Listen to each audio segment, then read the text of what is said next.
We are back. It's been way too long since we've done an episode, but this is Geeky Things with Doug and Lizzie. We watched Spiderman and it was amazing and hilarious. Lizzie, hold on. You need to deactivate your interrogation mode. Deactivate interrogation mode. Interrogation mode deactivated. Is it working? That's better. Okay. Okay, good. So, what do we see? Spider-Man, Homecoming, and it was awesome. Really funny. You know, normally when we do a review show like this, we want to kind of, be pros and cons, but man, Get into it, but I couldn't find anything wrong with it. There was so much to love about this movie. Let's just kind of go back and forth a little bit on some of the things that we saw that we really liked. It was hilarious. It was really legitimately funny movie. They dropped as many jokes as they could possible, and they did amazing job. I really liked how you really got to see what it was like if Peter Parker got to be a superhero and he got an Iron Man design suit, and there were just like all these little things, these little details that you're just like, oh, that's so cool. And then you got to see this teenage kid just like completely geek out over every little thing. That was really cool. Really what else did you love about it? All of the Captain America scenes.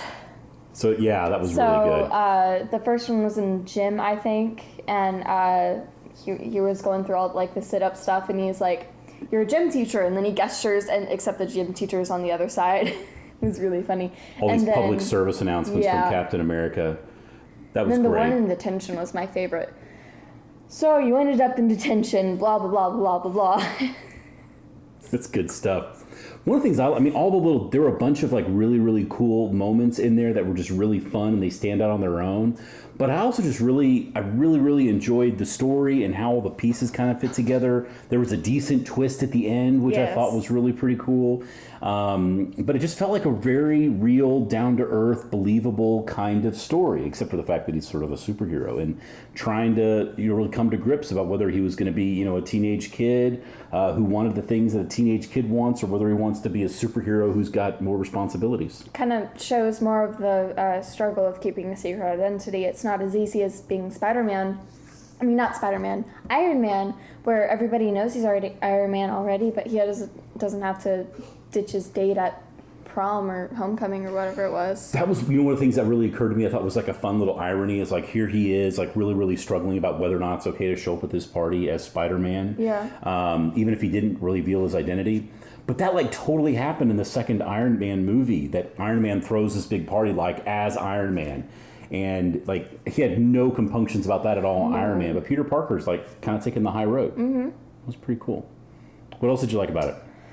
I loved the beginning of the movie especially because he's just going around with the camera before the movie really starts. And he goes around and he's like recording like after Iron Man recruits him in Civil War. And he records some parts of like during Civil War, like when like right before it's like Iron behind Man, the scenes footage. Yeah, and right before Iron Man calls him over and steals Cap's shield and everything, he's like behind here. He's like, "Oh my gosh, there's all this stuff, and there's so many people here, and Captain America's there, and blah blah blah." And then after that, he records like a little bit when Ant-Man goes big. He's like, "Oh, he's big now. I gotta go." It was good. It's really good. One of the things, the last thing we'll say is like one of the things I really liked is I think Michael Keaton's Vulture guy is like really one of the most, one of the deeper, more satisfying villains in the Marvel universe. Yeah. I think Marvel's got kind of a problem with having kind of one-dimensional villains, but you kind of understand where this guy's coming from. He's kind of this working class guy, and he kind of starts off with some good motives, and even like toward the end, as all those things sort of come together, you can see him sort of wrestling with a code and some values, and while still being kind of a bad guy. And I love the fact that he's still like in the picture somewhere. I don't know. I think he's going to be not just like goes away in jail forever, but there's somebody. He wasn't like a disposable villain. And it was a cool performance. There's also Michael Keaton, who's just, he always sort of brings the fun. So that was really good stuff. What score do you think we should give it? I would give it like a 9 out of 10 web bombs. Gonna do web bombs, seriously? Really? Yeah. Well, maybe we both are like totally in agreement. Okay. 10 web bombs. 10 web bombs. 10. Okay, very cool.